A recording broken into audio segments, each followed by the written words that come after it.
इस वीडियो में हम समझेंगे एक बहुत ही इंपॉर्टेंट क्वेश्चन को जो कि एसटी मोटर से रिलेटेड है और इलेक्ट्रिकल इंटरव्यू में ये अक्सर पूछा जाता है कि जब भी एसटी मोटर की बात होती है कि जो एसटी मोटर की वाइंडिंग का कॉन्फ़िगरेशन होता है वो डेल्टा में अगर हम करेंगे तो क्या होगा। तो इसी क्वेश्चन से हमें ये भी पता चलता है कि जो हमारी एसटी मोटर की वाइंडिंग है वो स्टार में कॉन्फ़िगर की जाती है। अगर हम इसको डेल्टा में कर देंगे तो इसके क्या नुकसान होंगे, या फिर अगर हम इसको स्टार में देखते हैं तो इसके क्या क्या बेनिफिट्स होते हैं। ठीक है, जैसा कि हमें पता है कि कोई भी इंडक्शन मोटर होती है उसमें दो पार्ट होते हैं, एक होता है स्टेटर और दूसरा होता है रोटर। और जब हम कॉन्फ़िगरेशन की बात करते हैं तो वो हम स्टेटर की बात करते हैं कि स्टेटर को कॉन्फ़िगर किया गया है या तो स्टार में या फिर डेल्टा में। डेल्टा मोटर को स्टार्ट करते हैं, डेल्टा कॉन्फ़िगर्ड मोटर को स्टार्ट करते हैं तो उसका starting current 5 to 7 times easily चला जाता है। और अगर हम यही मोटर को स्टार में स्टार्ट करते हैं तो वो जो है 2 to 3 टाइम्स ही जाता है। एसटी मोटर की बात कर रहे हैं तो उसका स्टार्टिंग करंट कितना जाएगा, 5 to 7 टाइम्स। अगर कोई भी एसटी मोटर है उसका अगर 200 है, हमने इसको स्टार्ट किया तो इसका जो स्टार्टिंग करंट है वो 1400 के आसपास जाएगा। लेकिन ये डेल्टा केस की बात है, लेकिन इसी मोटर को हम स्टार्ट कर रहे हैं स्टार में तो ये 700 to 600 एम्पियर तक जाएगा। अब देखिए फ़ायदा और नुकसान क्या होता है। अगर हमारी 11 kV ड्रिवन मोटर है तो जब इतना हाई करंट हमारा जाएगा 1400, तो ये जो वोल्टेज डिप है ये इतना डेंजरसली मतलब इतना ज़्यादा खतरनाक डिप आएगा कि ये जो आपकी वोल्टेज लेवल है वो 10 kV तक भी आ सकती है, जिसकी वजह से जो हमारे पूरे सिस्टम में जो बस में हमने वोल्टेज यूज़ कर रखी है वो पूरा का पूरी वोल्टेज जो है लो हो जाएगी और बहुत सारी जो अदर ड्राइव्स है जो चल रही होंगी वो भी हो सकता है कि बंद हो जाए या ट्रिप हो जाए।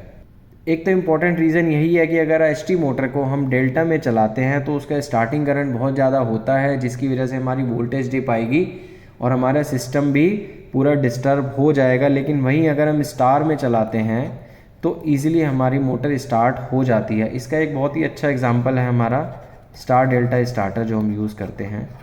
तो स्टार डेल्टा स्टार्टर को यूज़ करने का भी मेन रीज़न यही होता है कि स्टार्टिंग में हमें जो करंट चाहिए होता है वो कम चाहिए होता है और बाद में हम उसको डेल्टा पे ला करके उसको नॉर्मल रनिंग में ले आते हैं।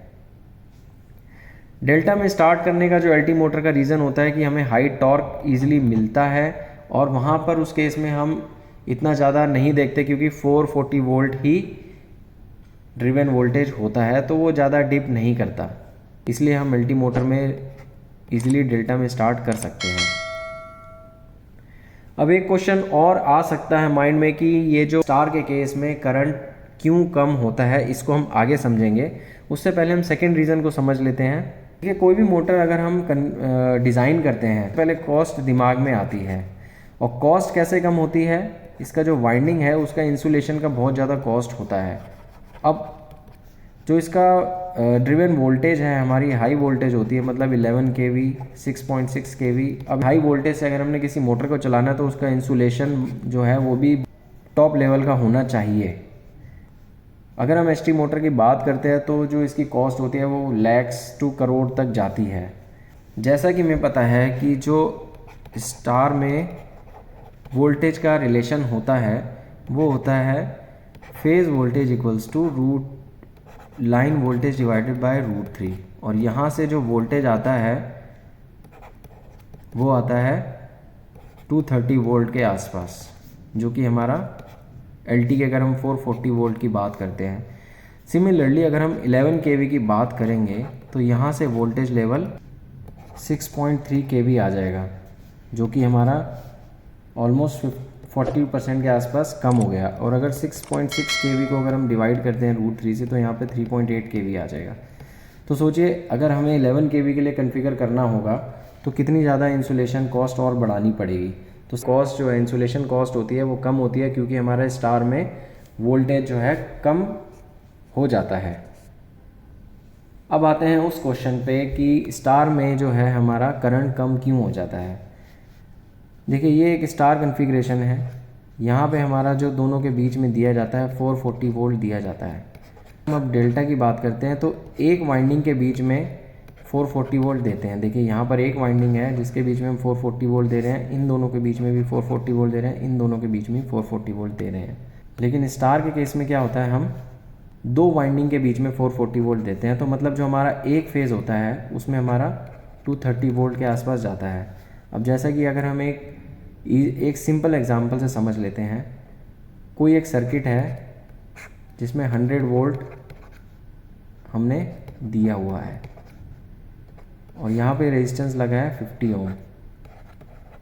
ओके, तो अगर एक वाइंडिंग है तो हमें पता है कि करंट यहाँ से निकलेगा V/R, तो यहाँ से आ जाएगा 2 एम्पियर। तो लेकिन हम अगर रेजिस्टेंस को सीरीज़ में कर दें तो 50 ओम यहाँ पर और 50 ओम यहाँ पर, और यहाँ पे हमने 100 वोल्ट ही दिया है, तो यहाँ से I इक्वल्स टू क्या हो जाएगा V/R। R यहाँ पे क्या हो जाएगा 50 + 50 100 ओम, और यहाँ पे वोल्टेज हमारी 100 है। तो देखिए इस कॉन्सेप्ट के हिसाब से यहाँ पे करंट आ गया 1 एम्पियर। तो यहाँ पर देखिए दो हमारी वाइंडिंग जो है दोनों सीरीज़ में हो जाती हैं। इन दोनों के सीरीज़ में होने के बाद में जो हमारी वोल्टेज आती है वो 440 वोल्ट दो वाइंडिंग में जाती है। तो ईजिली यहाँ पर हमें पता चल गया कि करंट जो है ऑटोमेटिकली कम हो जाता है। इसी कॉन्सेप्ट के बेस पे हमारा वो स्टार्टिंग में जो करंट होता है या फिर स्टार में जो करंट होता है वो कम हो जाता है।